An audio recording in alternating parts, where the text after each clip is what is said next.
Día 274, nuestro amado libro de Mateo, vamos a considerar el tema del no juzgar. Capítulo 7 de Mateo. No juzguen para que no sean juzgados. Este texto se refiere en realidad a que no estamos llamados a determinar la salvación ni la condenación de alguien, porque solo Dios puede hacerlo, pues solo Dios es el juez justo. Consideremos también el hecho de que tradicionalmente se ha usado este texto para evadir la responsabilidad que tenemos como cuerpo de Cristo de corregir y de exhortar. Entendamos entonces este mandamiento a la luz de toda la palabra, porque la palabra es el juicio de Dios. Debemos usar la palabra, la Biblia, para corregir, para exhortar, lo cual no es condenar. Corregir y exhortar no es enviar a nadie al infierno. Corregir y exhortar, al contrario, evita que la persona y que el cristiano que peca vaya al infierno. La corrección es una profilaxis dentro del pueblo de Dios. Consideremos también que solo puede exhortar, según la palabra, aquel que está limpio de pecado. De lo contrario, será un hipócrita que en lugar de exhortar para hacer profilaxis, contaminará al cuerpo de Cristo. También en este capítulo se nos dice, pedid y se os dará, buscad y hallaréis, llamad y se os abrirá. ¿Hemos entendido lo que significa buscar el reino de los cielos? Buscar el reino de Dios y su justicia. La promesa del Señor es que si pides, si buscas, si llamas al reino de los cielos, se te dará. Esforcémonos, pues, busquemos el entendimiento de la palabra. La búsqueda de la palabra y de la verdad es algo que requiere acciones. Pidamos y clamemos por el entendimiento de la palabra, el espíritu de sabiduría y de revelación en el conocimiento. La ley de la siembra y la cosecha, sembremos la palabra y cosecharemos la palabra. Obedezcamos la palabra y cosecharemos vida eterna. Dios no puede ser burlado. Todo lo que el hombre siembre, eso también cosechará. ¿Es el entendimiento y la obediencia a la palabra una puerta estrecha y un camino angosto para nosotros? Solo entrará en el reino de los cielos el que haga la voluntad del Padre que está en los cielos.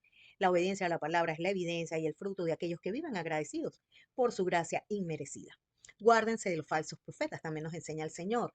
Consideremos los buenos frutos, consideremos que nadie nos debe engañar, especialmente a aquellos que están vestidos de oveja, pero que por dentro son lobos rapaces. Filtren sus enseñanzas a la luz de toda la palabra.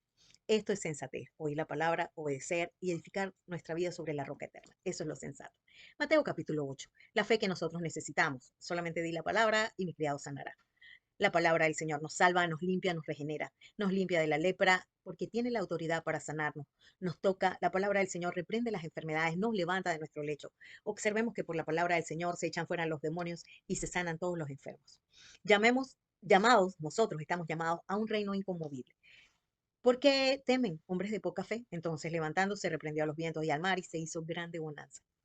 Le rogaron entonces la gente de aquel lugar que se fuera de sus contornos. ¿Hacemos nosotros lo mismo con la revelación de la palabra? Mateo capítulo 9. ¿Qué es más fácil? ¿Decir los pecados te son perdonados o decir levántate y anda? Ser sanado del pecado, ser perdonado es lo mismo en el reino de los cielos. Solo el Señor tiene la autoridad para perdonar los pecados. Solo el Señor. Observemos todos y cada uno de estos casos. En su significado inconmovible, todos estos casos son una parábola, representan las verdaderas enfermedades que impiden el cumplimiento de la palabra en una vida. Estas enfermedades nos hacen inmundos espiritualmente, pueden hacernos ciegos, podemos aparecer sordos, leprosos, paralizados, muertos, poseídos, incapaces de creer, de obedecer y de entender la palabra. Necesitamos ser sanados por la autoridad de la palabra para entrar al reino de los cielos y poder caminar en obediencia por la senda de la vida. Tanto los publicanos y pecadores como los inmundos y los paralíticos representan a aquellos que no pueden caminar en obediencia a la palabra. El hombre principal al cual se le había muerto su hija es figura de aquel que necesita la palabra, porque teniendo autoridad humana no puede pronunciar una palabra que impida el poder de la muerte. La mujer con el flujo de sangre simboliza la iglesia estéril.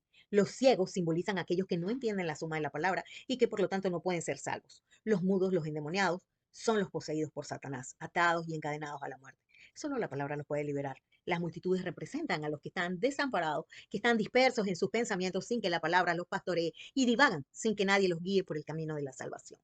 ¿Cómo se trae el reino de los cielos a la tierra? Recorría Jesús todas las ciudades y aldeas enseñando en las sinagogas de ellos y predicando el evangelio del reino y sanando toda enfermedad y toda dolencia en el pueblo. La humildad necesaria para creer en la autoridad de la palabra es aquella que dice, Señor, no soy digno de que entres bajo mi techo, solamente di la palabra y será hecha. Oremos. Padre, ayúdanos a creer en la autoridad de tu palabra. Te lo pedimos en el nombre de Jesús. Tus siervos, Mirza Astrid Silva de Rivera, Raúl Vicente Rivera Ramírez, con una sola meta, 365 días con la palabra y solo nos faltan 93 días. Por eso te invitamos a no desmayar.